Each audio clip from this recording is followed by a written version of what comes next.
Well, babukela mkhawe welcome back. So lesiqhubeka nalo luhlelo kusile breakfast show ngaye lesibili. Sanibongela nani Maswati lensanza kulela wona umsakazo wato titfombe siphuma kuto ke tindzaba tefuthi ekucala lesuku lapho umlingani bekasilethela khona ngalo lulwimi lwethu lesiswati. Noma shito nasingena khona ehlelweni kulo langalo lomuhla sisabe sinalo phela libandla lelibuke bona kucala lobende kakhulu kati kubongcomvo mshina abantu sichushisa kabanti ukuthi kulesikhathi lesi lapho khona linengi lemaswati nabo bonke nje bambo emhlabeni wonke bahledi emakhaya inenge information abayithola fola khona kubongcomvo mshina noma kubo social media lesikhathi lesi ke siphepha kanjani thina sisatfola yona le information leyo sibona kanjani ke lama website lesithi thina akusiwo maybe a fake sichubeka ke siphepha kanjani vele sisachubeka sisasebenzisa siprotecta kanjani passwords efu sisachubeka nabo kusebenzisa bona bongcomvo mshina lesikhathi lesi sesinaye ke Mr. Yusuf Shabanga atosichazela kabandi ngalohlangothela ka cyber security. Mr. Yusuf, welcome ehlelweni. Siyabonga khoza sivusele nababukela emakhaya. Mr. Yusuf sike sabanani emalangeni laphelile sakhuluma ngetindzaba ukuthi sikhona kanjani ke ku project alicingo lefu nasikhuluma ngatindzaba tema password. Asesicale la kutheni ke Mr. Shabangu at this moment inkhona njani kuyibona ngathi lama websites la ngasiwo bamvinqa umnyalo bahlede emakhaya bafuna yona information ikakhulu kade khona etingcingweni ndaba. Yes, because ngicathi besike saba khona kutocushisa ababukeli ngokuthi baphepha njani online. I think kuqhubeka lapho ukuthi I website noma likhasi lemoya lekungasilo ulibona kanjani. Kunema organizations la khona la lawula the cyberspace because cyberspace iyafana nalomhlaba lesiphila kuwo physically. So siwabita ngokuthi ma internet registries. Lama internet registries, that is where you register your website uze itokhona ukuthi ibe authentic.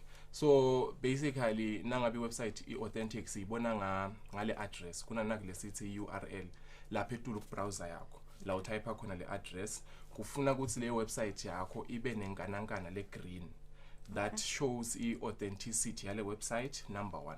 Number 2, I website lengiyo uyibona ngokuthi ibe na HTTPS.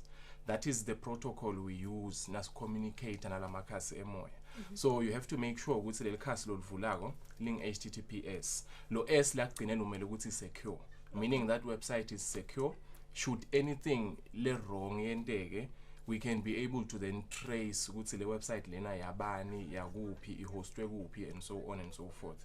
And then ke nale padlock ivame ukuthi ibe green esikhathini lesinengi to show ukuthi vele this is an authentic website and you can do whatever kule website even if you are required to provide ama details akho. You can go ahead exactly.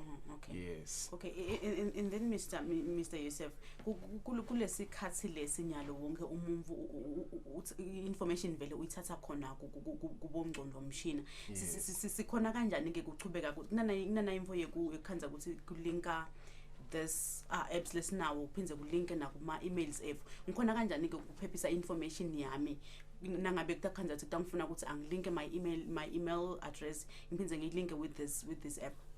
Yes, okay, kwekucala because vele siyathi ukuthi most people are working from home, so inengle traffic lekhona la online. Kuphepha kwethu lekufuna sikwende kucala la kuma passwords. First of all, you have to have a strong password. I think besito last time ukuthi between 10 and 15 characters. And kufuna kube nema special characters, kube nema numbers, uppercase, lowercase and so on and so forth. Kube a combination so that the password yakho itoba strong. And you do not share I password yakho with anyone.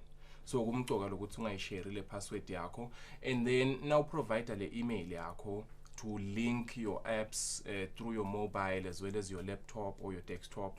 It is key ukuthi usebenzisa email address yakho and then wenda nakule section to make sure ukuthi I-connection yakho is secure from your service provider. Sigweme kakhulu nanaku kwekuthanza free Wi-Fi. Because naso connected using free Wi-Fi, you do not know my intentions alo owner because we believe ukuthi there is nothing for free. So lo mfuna offerishele free Wi-Fi, it is highly possible ukuthi he is getting your information ku background. So it becomes key ukuthi you make sure ukuthi you authenticate everything lo yendako. I-address, you do not follow a link because nowadays bantu sebasendele ama link ukuthi follow this link and join in on something and something, but it becomes key ukuthi you type in the address yourself. Okay, I don't click nje la kuleli yes, you don't click on that particular link, especially if you want to be redirected to a certain website. Okay. So you don't click on a link, you type in the address yakho, more especially if we address elbang. It becomes key ukuthi uthi typele wena ukuthi ngibani leligama la website lapha kule browser yakho. You don't follow a link because lama link they tend to manipulate them. Laba netinhloso letikabi so that they get to access your information. So tinto leto lesingatenda ukuthi si try lokuthi sibe secure as sisebenzisa internet sisemakhaya. Yes. Lokunye Mr. Yusuf Nyando siya shopper online kulesikhathi lesi. And then khona ema security checks akhona ahamba kanjani ayifana nawo nalengana nalo HTTPS. Yes, most of lama online websites lesosebenzisako for our shopping. I think first of all you would have to check akhona the top sites leswatiko which are authentic. Bese sekuba khona naba labasichansako because vele kulama shopping sites we are required to provide our card details, our banking details, our personal information and so on and so forth. So vele lapho it becomes very key. Make sure ukuthi le site yakho inalo HTTPS, make sure ukuthi inale green padlock, and make sure ukuthi lama means of payment that are supported by the website ngila authentic. Kunabo PayPal, kunabo Visa or MasterCard and so on and so forth. Some are tailor-made for that particular website. Kuti maybe AliExpress une payment option yakhe. Then lapho you can use that one. But vele it becomes key. Kuti usebenzise or ucheke for the HTTPS nalengana as well as the antivirus yakho. Antivirus yakho should be updated because antivirus iyakhona lokuthi iphike ema websites that are not registered kulama internet registries. And then bese seyikunika warning ukuthi it is recommended ukuthi ungayivisit the website le because it is not safe. I think most of the time now browser uyibona website yakho ikunika le warning. But ke sibantu sibese sesi ignore mabongo sithi go ahead and visit the site. Yet le website isuke seyibonile, I mean the antivirus isuke seyibonile ukuthi that particular website is not safe. Yes, so kuba mqoka lokho. So ngikhona kanjani ke Mr. Yusuf ukuthi ngikhona ukuchubeka ngisebenzise the internet at the same time ngichubeke ngiphephe dinenge netimvo leti khona ngabe nje ngingafundiseke ngidele information lonayo Mr. Yusuf. I'm just ngilapha nje side nethi khuluma ngetindzaba tabo ICT vele ngiclueless. Ngikhona kanjani lokuthi ngiphephisise vele kulesikhathi lesi? Kumqoka vele lokuthi sizame lokuthola lwadi kuze stophepa. I think njengoba silana nje sitozama ukucushisa ababukeli ukuthi bangakhona njani lokuphepha. I think umcoka lokuthi antivirus yakho ibe up to date. You do not install ema applications longawadi into your phone or your laptop, and you use ema sources la authentic. Make sure ukuthi you download from official websites. Sesiyasendelana nyale ma yes, ngifuna kusho nje ukuthi sifuna sigweme lokuthi sisendelana because most of the time ndakusendele application maybe let's say outdated, because the reason ukuthi is update sibe up to date is so that le update ita nema features lamasha, ita nema security patches lamasha, because nalaba abakahlali phela baya update nabo tindlela tekuganga. So le update ita netindlela letinsha nayo ukuthi isivikele kulabo labane tinhloso letikabi. So it becomes key. Kuphinze kube nema filtering softwares or monitoring softwares lesingawa installer siwasebenzise to ensure ukuthi lama devices are safe. You can make sure ukuthi une filtering software. It could be your firewall. Firewall iyasita ukuthi iblock unwanted connections. Okay, firewall it's a technology lesiyisebenzisako ukuthi si protect information yethu. So firewall ihlala between my space and the internet, ibala mkhathini, so that whatever I access over the internet it goes through the firewall. Firewall ke yenta le filtering ukuthi check ukuthi this is authentic, this is okay, ikungenise ngikhona uku accessa iblock nakulokungasi authentic. So kuba key ukuthi sibe nayo le firewall itosita. And then maybe lenye indlela yekuphepha ukuthi sizame ukuthi singaclick inanga ema pop-ups lavame kuvela, because as is browsers bona sekunema adverts. Yes, okay. Nama adverts laba khona, because a higher percentage of lama online scams is as of a result of nangema adverts, because click advert bakutshele ukuthi we need laptop, we all like free things, we are clicker bafuna ukuthi provide your information only to find ukuthi these are people with malicious intent, so bayakhona ukuthi ba manipulate your information. So we can as well go ahead and install ad blockers.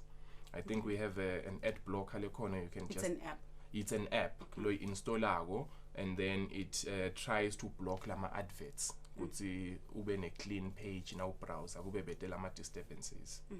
Yes. Ekambe these days the Mr. Yusuf ngikuphi nje indlela letinye labatisebenzisako ukhuluma ema pop-ups ngitiphi indlela labatisebenzisako maybe ukuthi bagcine bakhonile ukufola information maybe ngetingcingweni defuna khona kubongqobo mshini. Okay, bavamile lokuthi basebenzise nathi indlela ukuthi basendele lama adverts, mainly click wona sifake ema details ethu khona, or maybe now install a free application, because go na kule sithi Trojan horse kuta nale application, maybe when so download the application mahala, we install it into your system, not knowing ukuthi na installer in the background it is also unlocking a backdoor. Like at this person to gain access into your system. We also have what we call phishing. Phishing mainly is associated with my emails. Now receive the email, then attachment. Ukanze ukuthi so download the attachment ungayiskeni, and then you become a victim of phishing, because the attachment nayo ita ne application. So the that best will way steal your to information. scan the attachment It is, before I even open yes, it is very key with the attachment yakho uyayiscanner. You don't just download the attachment into your system, because ingeta nananga ema Trojan horses database seka cause inkinga emshinini wakho. Okay. Yes. And then Mr. Yusuf ngifuna la kuthenini bakhona njani labambu labavame kusenda nama adverts ukuthi bakhona ku access leyo website kusuke kwendeke njani, bafola phela ama rights ukuthi bakhona kufaka lawo ma adverts abo lapho khona kanze ukuthi mina I website maybe lengisebenzisa isikhathi lesiningi. Yes, okay, I cyberspace, yes, bakhona naba labazama ukuthi bayigovernisha bayicontrol, but it becomes difficult because sinama technologies la khona lamanengi lesingawasebenzisa to try and mask our identities and our locations. So these people labane malicious intent ukhanza ukuthi they take advantage of the fact that it is difficult to control the internet, and then they build lama adverts abo into lama websites. It kulukhuni vele lokuthi singa, because nabo bayawati lama websites lane traffic leneng, kuna lama tools ek analyze ngibone ukuthi okay iwebsite le bayisebenzisa kakhulu abantu nginayo. Oh, bayakhona kubuka lokho ukuthi yes, bayakhona kubuka lokho, because vele lama tools ek analyzer acishe are readily available for anyone, yet they are meant for the technicians ukuthi okay nangabe mina I'm hosting or I'm running a website, I have to know the information with how many people are visiting my website, benda ini. So the people nabo bayakhona ukuthi basebenzise lama tools lawo babone ukuthi okay iwebsite le bayivakashela kakhulu bandvu nginayo, bese sebafaka lama links abo into that particular website. But ke indlela yokugwema loyo kubuyela back to lama firewalls nalama ad blockers nalama antiviruses, ngiyo lesikhona ukuthi now wabeke in place lawo ma measures lawo, you are in a way protected from the scammers. Because maningi lama scams vele la khona, I think nje kula malanga khona na lesibonile from one of the service providers bebakutshela ukuthi wina 122 gigs for free, yet naso uthi uyayiclicka uyayilandzela, because by merely clicking on that link so utifake engodini, because so it's best to just ignore. It's very best to ignore, because naso iklikile so unike lo mvi access to your system. So and then now click here to page to claim your prize, provide us with your email, your password and so on and so forth. Kanti that is the very same information le batayisebenzisa to try and manipulate your system. Singaphumi Mr. Yusuf kunana kulokunye lezivame siyathanda ukudownloada vele lama apps bese sekuyavela ukuthi to make sure you are not a robot please gcwalisa na information ayilanga phasi sports if lana kunetimoto letinganani bavete different pictures or basigcwalisa tinombolo letithite nemagama kuphephe kanganani lokho. Okay, that is a measure lefakwa in place by our service providers because labamvu labagangako ukhanza ukuthi they automate lama scams up because ngeke bafuna kubamba abamvu labang 10,000 ngiyabekisa. So it will be automated, ngeke kube ngumuntu vele lo hledi lokugada isinyalo sokufaka ipassword. So that helps us ngendlela yokuthi vele it ensures ukuthi you are not a robot. You are not something that has been automated to collect certain information. So nabathi nje click on pictures laveta certain signs. It's a security measure. Like sitako wena to ensure ukuthi vele you are not a robot. It discourage naba labafuna ku scam because ukhanza ukuthi bona bavele bangene nje automatically kule site. Kanti mase ngifakele measure le in place, it will block them from entering because the robot won't know ukuthi this is a sign, this is a shop or so on and so forth. Naseba clicker on those measures. So that one is safe. Singachubeka si nangabe kuyangibuda that information ngachubeka ngingene khona ngichubeke ingene kude website noma le application. Yes, most of the time kusuke kuyi measure lebekwe in place by the department yaka IT in that particular organization or kusuke kuyi measure yale firewall lebayisebenzisako. So vele there is no other way ukuthi ungavisit le sites the site ungasho ukuthi you are not a robot. Okay. Kokugcina Mr. Yusuf, the last time nilana sakhuluma ngenzaba yabo deny nabo allow bema applications. Yes. And then lama applications if sikhonile kusendelana nandokuthi siya discourage athi singasendelana sikhonile lokusendelana if le application isengitshela nje ukuthi ifuna accessa igallery yami ngenda njani lapho I just simply deny and then le app bese ayisa install ngenda njani. Okay, yeah, it depends ukuthi le application yakho yani ngeke nje na kwi application yekufunza ama documents bese seyifuna ku access igallery because kufuna sekubuye ukuthi le application yani nangabe maybe application ye file manager lapho vele utawufuna ku accessa your storage device but na kwi application yaletinye tinto siyabuka lokuthi le application yani but vele you have to read lama steps one by one uselect lo to allow ini udeny ini lenye utawufuna ku accessa your camera.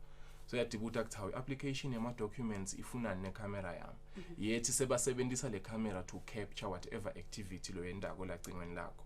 So it becomes key lokuthi sizame kakhulu ukuthi siwabuke lama permissions leswa allowako nale stock khona ukuthi sideny lesingawavumele. Yes, maybe lokunye nje sekungaba ngeda ukuthi ubona ngani nangabe device yakho seyi victim of cyber crime because naloko ku key. Maybe your device la ku browser yakho utawubona ngema toolbars la extra noma bookmarks lo ngawa download wena o la cingweni lakho ubone sekune app lo ngake wa install i-app nje le developelako. That means the device yakho maybe is now a victim of a cyber attack. So in that case it becomes key that you disconnect the device yakho from the internet. Disconnect and then you try and restart your device. Nangabe kuyi laptop or i desktop you restart into safe mode. I think sesingabona ukuthi bantu benda kanjani, maybe you take it to IT support back restart into safe mode because safe mode say yakhona lokuthi I block these people and then you uninstall lama apps la extra longawadi, you reset your system to a last known good configuration and then so ungaphinda ubuyele and reconnect your device. But it becomes key lokuthi naso usola ukuthi you are a victim, you disconnect from the internet, you restart your device, try and uninstall everything longayadi into your system and then so ungaphinda ubuyele futhi uyisebenzise that particular device. Okay, Mr. Yusuf Nyenkesi, thank you so much for coming through, sir. Okay, siyabonga kakhulu. Babukela emakhanga Mr Yusuf Shaba ngoqhamuka lapha ka Cyber Security Awareness Group. So lo uyasichushisa amalanga lamahle ikakhulu kade ngoba sisebenzisa donate incingo nabo bongqondo bomshina kulesi khathi lesi to access information, to get information ikakhulu kade ngawo umkhuhlane iCovid-19. So asiqhubekeni malangeni lamahle siphephe sesichusisile ke ukuthi siphepha kanjani. Siyachubeka vele siyafunza ngoba tinengitale timbo sifunza vele sisachubeka